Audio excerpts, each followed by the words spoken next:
Bueno, ¿qué tal? Ya llevaba rato que no veníamos viendo, pero ahora sí ya nos recuperamos, ¿vale? Entonces, habíamos dicho cómo ya el amor entre Dido y Eneas se está concretando y bueno, pues aquí nos quedamos. Hoy vamos a avanzar un poquito más, para ya terminar esto, ¿vale? Y continúa esto.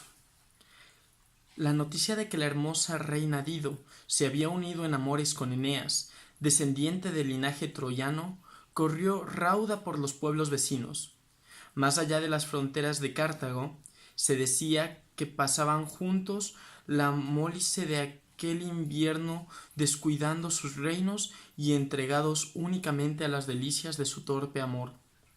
Los pueblos enemigos, casi todos, se pusieron en alerta, acechando la ocasión que les permitiera actuar contra los tirios, mientras que los pocos reinos que se pudieran considerar amigos se inquietaban por la influencia de los troyanos.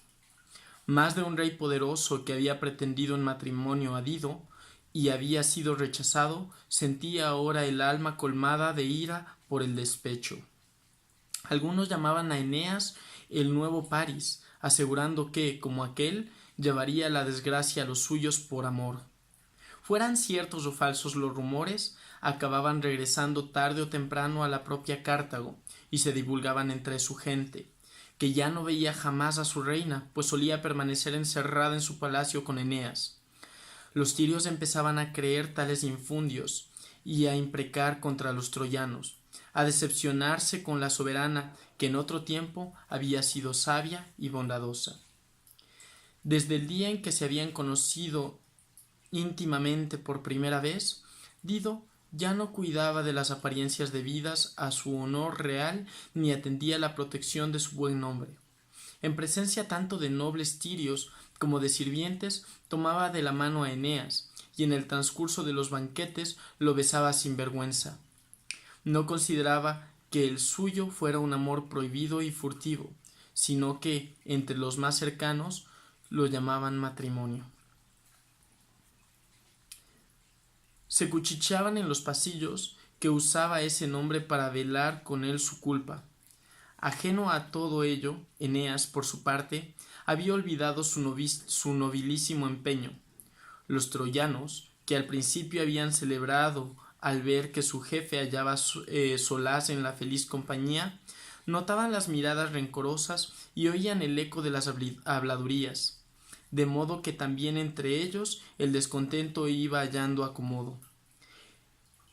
Entretenido con su amada Tiria, pensaba sin osar decirlo, Eneas ya no volvería la vista a las ciudades que le asignaban su destino.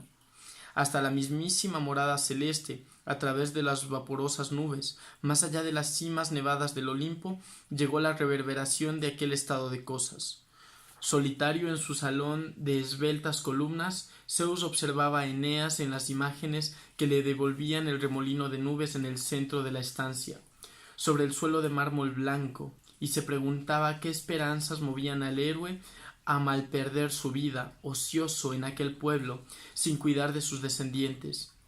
No lo había salvado ya en varias ocasiones su madre, la más hermosa de las diosas, para que ahora se dejara desaparecer en la estirpe de la noble sangre troyana, y para que se esfumaran todas las gloriosas empresas que empezaría. Más tarde, cuando presidían las reuniones de los olímpicos desde su sitial elevado sobre un estrado de nebulosas, no dejaba de percibir el recelo que todavía inflamaba el pecho de los suyos.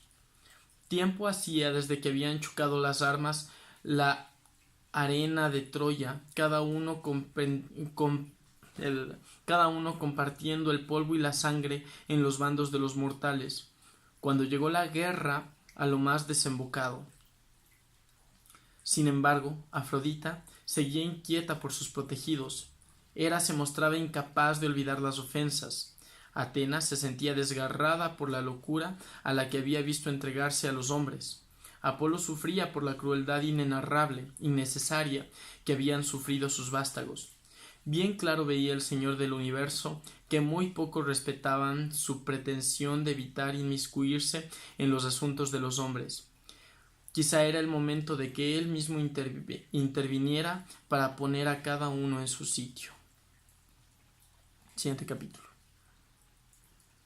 Negra noche, cristales de sal en caballo, piel marchita, agrietada por el sol, carne pútrida, vientos pestilentes que recorren páramos iluminados por el fulgor rojo, bajo un cielo oscuro, dominado por nubes rampantes que lejanas despiden relámpagos, troncos quemados, silencio de muerte.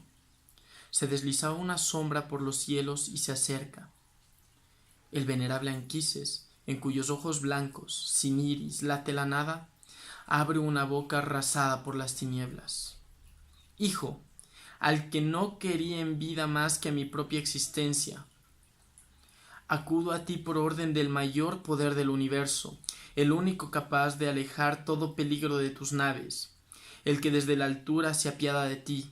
Escucha mis palabras, lleva contigo a Italia a los troyanos, pero antes debes saber qué ciudad se te concede. Ven a buscarme en las moradas infernales para encontrarme contigo. Habito en los campos elíseos en gozoso consorcio con los justos. Hasta mí te guiará la casta síbila que mora en Cumas. Hazte a la mar. Súbitamente escupido por las regiones del sueño, Eneas se incorporó con violencia entre las sábanas púrpuras, entretejidas con tenues hilos de oro, don del fasto de Dido. Tenía los cabellos erizados de espanto, la voz pegada a la garganta, aturdidos todavía los sentidos. Buscó en las sombras alrededor, estaba solo en sus aposentos. Dido había regresado a su ala del palacio. Tuvo que convencerse de nuevo de que su padre estaba muerto. Su sombra le había hablado. Erró toda la mañana sin orden ni concierto, incapaz de articular palabra. Ofrendó suplicante y ordenó suplicante sagrada harina a cientos de manos llenas en el gran templo de Hera y en un altar recóndito dedicado a Apolo. Evitaba a su hijo, a su amante, a todos cuantos lo requerían. En la búsqueda desesperada de la soledad, finalmente ensilló un caballo y salió a la ciudad, a galope tendido por los llanos. Le tranquilizaba notar el viento en la cara, el manto tironeado de él, con siquiera descabalgarlo, caracoleando a su espalda. Se sentía perplejo ante el súbito avistamiento que había recibido. ¿Cómo había podido desatender un mandato divino? Si la gloria de tan altas empresas no le incitaba ya, ni se veía capaz de abrazar las fatigas como antaño, debía volver los ojos al menos sobre Ascanio, que iba haciéndose mozo. A él le debía el reino de Italia.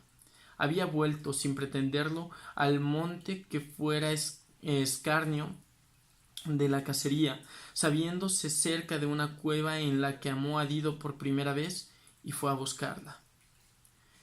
Dejó el caballo a la entrada y visitó de nuevo el lugar donde había yacido. Los restos tiznados del fuego se habían avivado y su calor seguía amontonándose en un recodo. Al verlos, el aire se detuvo en su pecho. Le costaba respirar. ¿Con qué palabras podía atreverse a frustrar el amor de la reina? ¿Por dónde empezar a explicarle? Daba vueltas por la gruta en todas direcciones. El alma se le iba en suspiros. Bueno, terminamos este capítulo y vemos cómo